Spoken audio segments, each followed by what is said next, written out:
Personally मलाई भन्नुहुन्छ भने मेरो छोराले पनि राष्ट्रिय निकुञ्जभित्रको पिचको बाटो नै हिँड्दैन, त्यो कुरामा विश्वस्त छु।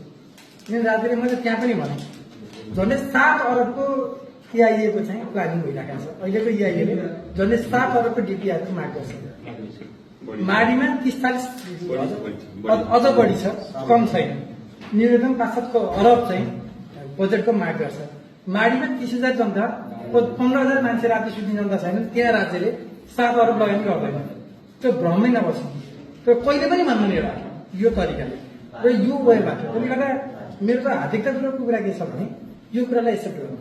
पहिलो सच्चाइ निकुञ्जको बाटोमा ढलान र पिच हुँदैन भन्ने कुराको सच्चाइलाई स्वीकार गर्नु, त्यहाँबाट छलफल सुरु गरेपछि अनि प्राप्तिमा खुसी हुन सकिन्छ।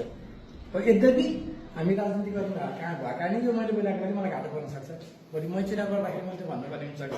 तर सच्चाइ कुरा यो बाटोमा पैसा छुट्टिने भए दुईटा मिया साहबहरू यहाँ अगाडि हुनुहुन्छ, 10औं वर्ष अगाडि उहाँ चाहिँ पैसा छुट्याउनु हुन्थ्यो होला। यदि सजिलै यो पैसा छुट्या पनि होइन।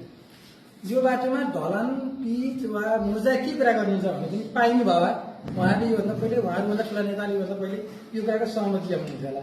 त्यो त्यति सजिलै पनि आएको होइन, यो आन्दोलनको प्राप्ति हो। हामीले यसरी बुझ्नुपर्छ, उहाँहरूको मेहनत र आन्दोलनको प्राप्तिले पाएको। नभए त आन्दोलनको 10 वर्ष अगाडि नै चाहिँ मेसाहरूले यो बाटोको लागि बाटोमा छुट्याउनु सक्नुहुन्थ्यो होला नगरपालिकाबाट। अहिले नै किन छुट्याउनु पर्छ भन्दा त्यो ठुलो आन्दोलनको प्रेसरले छुट्याएको। मलाई राम्रोसँग थाहा छ, भन्दाखेरि अहिले छुट्यो भनिन्छ कयौँ वडा अध्यक्षहरू आफ्नो वडाको बजेट काटियो भनेर पिरवानी राख्नु छ।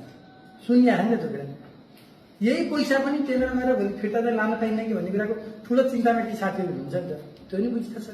त्यसले गर्दा यो त्यत्तिकै माया गरेर सोचेर कल्पना गरेर गरेको काम होइन, बजेट पनि होइन।